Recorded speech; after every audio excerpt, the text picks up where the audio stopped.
tuwa na tayo. Pero anong dapat ang tuwa na dumapo sa ating puso kung nating pagtanto at naisip na mahal tayo ng Diyos? And what and who is the object of God's love? We know that God is love. Lagi sinasabi sa Bible, God is love. Ang ating Diyos ay Diyos ng pag-ibig. And the object of that love is man. Tayo.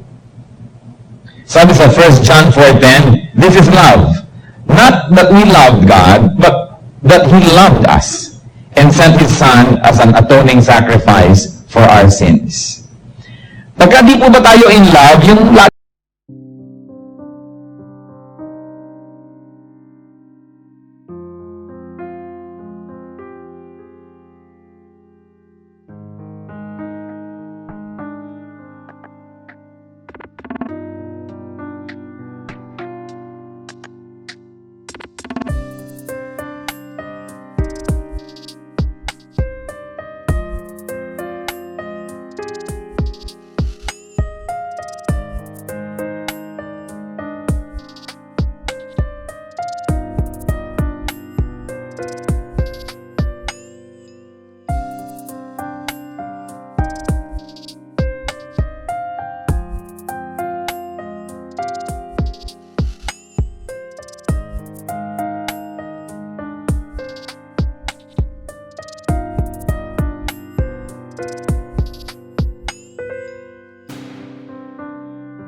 hindi lang tayo masaya.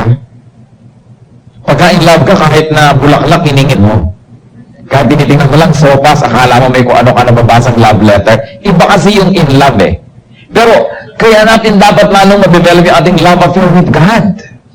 Kasi yung mga taong minamahal natin, kung minsan nandyan, minsan wala. Minsan minamahal din tayo in return, kung minsan hindi. Pero pag ang love affair natin is with God, it's a constant. It's always there. With or without people. Better if there are people around, but even without, you can survive. And not only survive, but also remain happy. So this is love, not that we love God, but that He loved us. Hindi siya nagmahal dahil minahal natin siya muna. Siya ang naunang magmahal sa atin. At ang patunay noon, ipinadala kanyang bugtong na anak, ang kaisa-isang sariling anak, bilang bayad sa ating kasalanan. Kung minsan gusto nating patunayan na mahal tayo, gusto mo bigyan ka ng singsing, bigyan ka ng relo, padala ka ng card, ng bulaklak, maalala ka. Pero ano pa ba namang patunay ang hihigit dun sa God sent His only Son to die in our place? Ano pa kayang pagdududa ang maaaring pumasok sa ating isip na mahal nga tayo ng Diyos at napakasidhi at napakasagad ng pag-ibig na yon? So, what is the nature of God's love? Tayo yung object. What is the nature? First of all, it is a great love. Hindi siya basta love, it's a great love. 1 John 3:1, how great is the love the Father has lavished on us that we should be called children of God. Minsan po ay minamaliit natin yun, hindi natin nagbibigyan ng tamang pansin yung salitang children of God. Minsan sabi natin, uy, anak siya ni ganon, big time, ganito ang apelyido, ganon ang bahay, nakatira sa ganon, anak ni ganyan. Yung anak ng Diyos. Such is the greatness of God's love that we who are sinners, who have been sinners, could be called children of God. It is the greatest relationship that you can ever have to become a child of God. So what else is the nature of that love? It is boundless. Yung pag-iibigan ng mag-asawa, sinasabi, till death do us part. So pag namatay na yung isa, pwede na uling mag-asawa yung isa. Kung minsan na buhay pa, nag-aasawa na uli eh. Hindi po ba? Ngayon, kahit pa nga napakatapat mo sa kamatayan, tapos na. Pero ang sabi, sa Ephesians 3:18, I pray that you may have the power, together with all the saints, to grasp how wide and how long and how high and how deep is the love of Christ. So, ginawa magkaroon kayo ng kapangyarihan para naman maunawa nyo, maarok nyo kung gaano kataas, lalim, kung gaano kalapad, at kung gaano kawalang hanggan ang pag-ibig ni Kristo. Ano yung boundlessness niya? In scope and also in essence. Sa diwa niya, sabi sa Ephesians 3:19, and to know this love that surpasses knowledge. This love sources knowledge. Hindi siya kayang ma-define, hindi siya kayang maintindihan ng ganap ng karunungan. Kahit napakarami ng alam ng karunungan. Ang karunungan nga ng tao, kahanga-hanga na eh. Kita nyo yung mga taong pupunta sa buwan, umiikot ang mundo, bukod sa nagro-rotate, umiikot pa sa kanyang orbit. Pagkatapos yung pupuntahan ng buwan, umiikot din, pero naggagalawan yung mga yan, yung sasakyan talagang doon nga nagpupunta sa buwan at hindi kung saan napunta. Hindi po ba?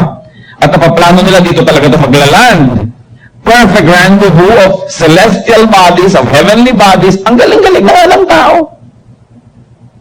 Maaoperahan ng kaloob-looban ng iyong katawan na hindi man lang bubuksan. Ang galing na ng tao. Puso ng may puso ay kakabit sa'yo. Pero ang sabi, kahit anong talino, anong kagalingan, hindi kayang maunawaan at masukat ang ibig sabihin ng lawak at kadakilaan ng pag-ibig ng Diyos. Doon sa kadakila. In essence, it is a love that surpasses knowledge. Hindi mo siya maunawa, hindi mo siya maintindihan. And of course, boundless also, great also, and also, the love of God is permanent. Permanent. Kaya yung iba, mga takot na takot ng umibig, mga pagod na puso, kasi naibig din naman sila, pero yung pala, MWF lang sila. O isang linggong pag-ibig lang sila, tapos hindi na. Pero ang pag-ibig ng Diyos, permanent. Sabi sa Romans 8:35, who shall separate us from the love of Christ?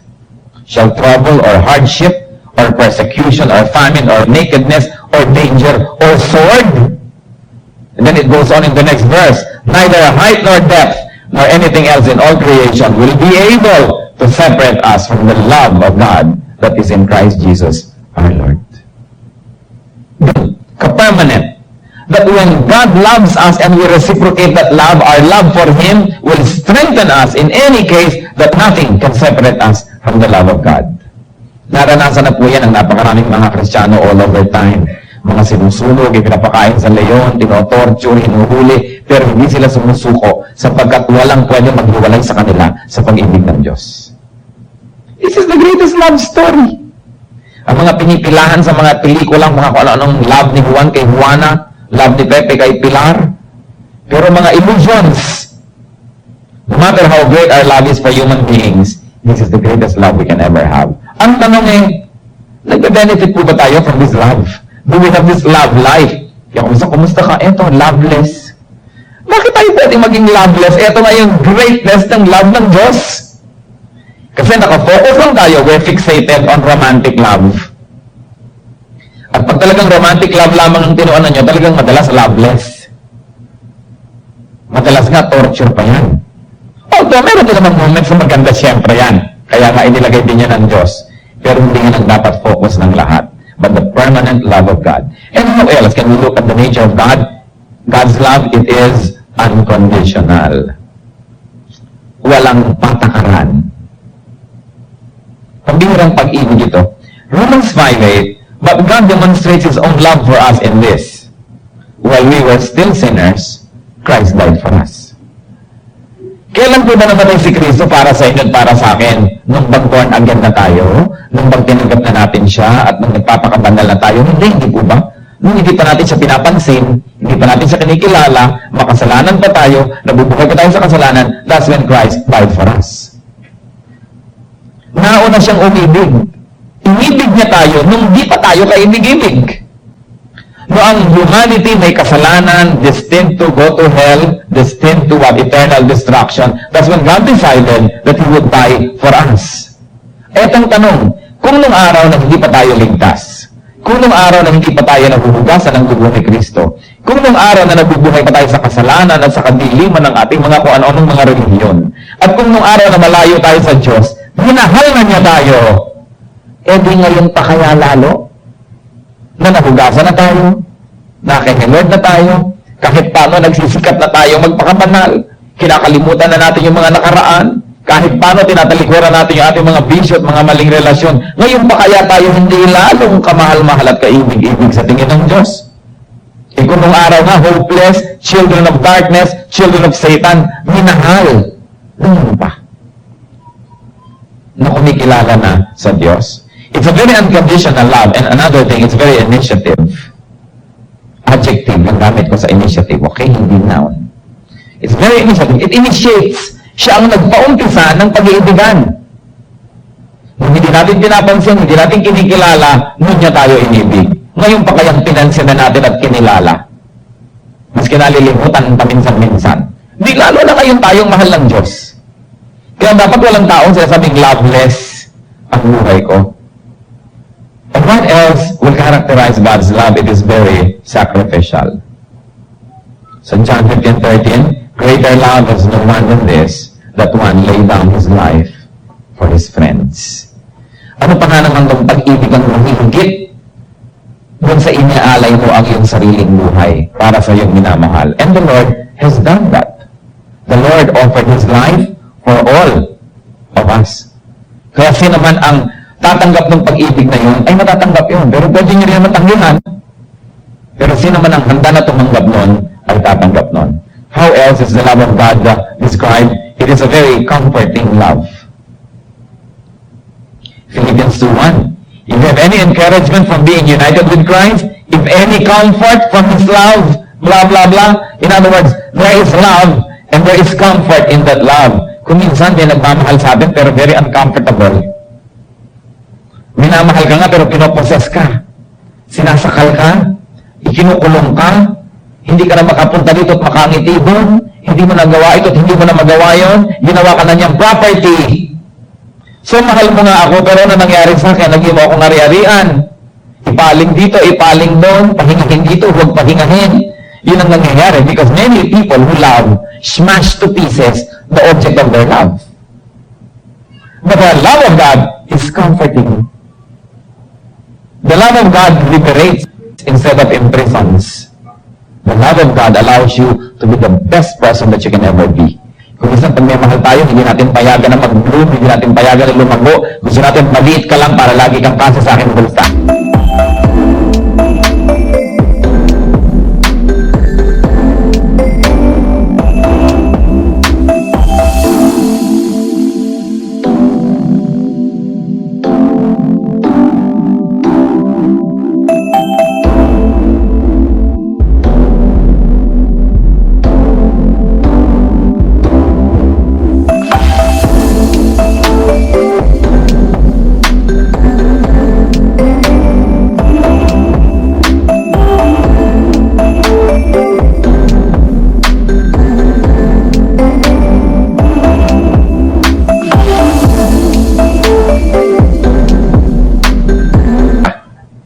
Mag-aral pa, huwag ka na umaten pa niyan, dito ka na lang.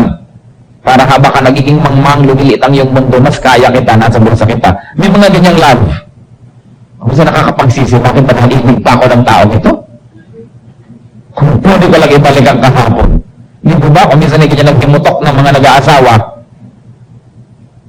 But the love of God is comforting. The more of it, the better, the nicer. And then finally, although there are many traits of God's love, but we will concentrate on 7, sabi ng Panginoon.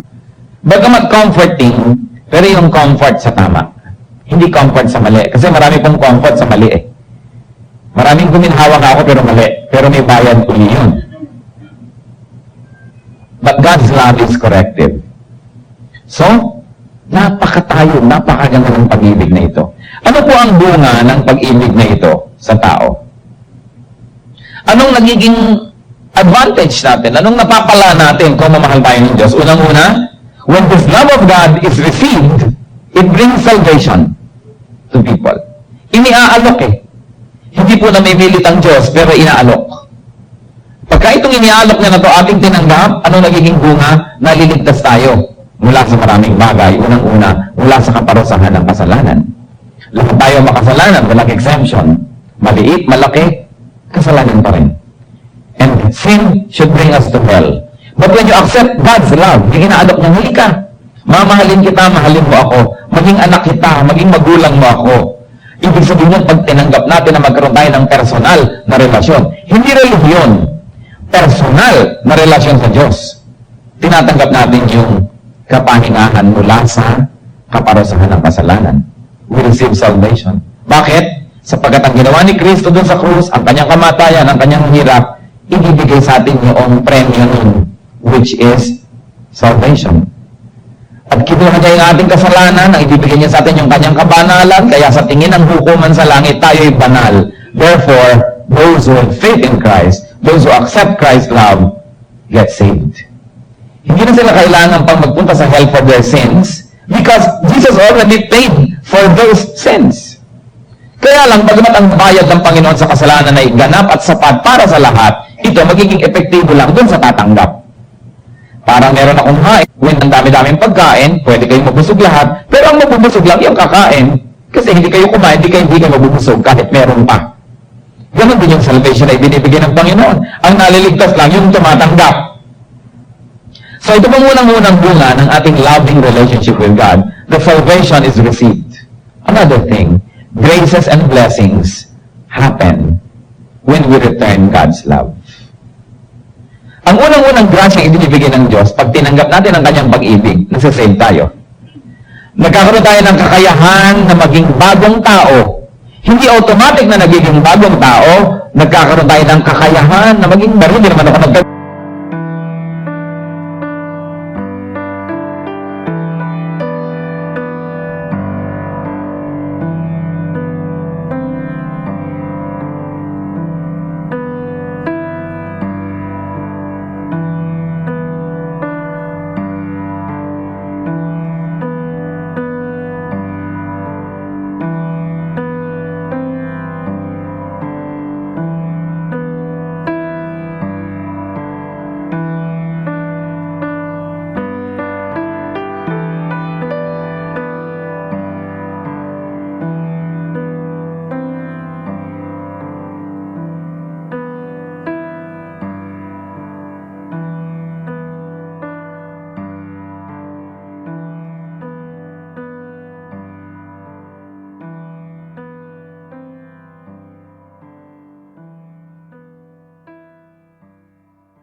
is developed.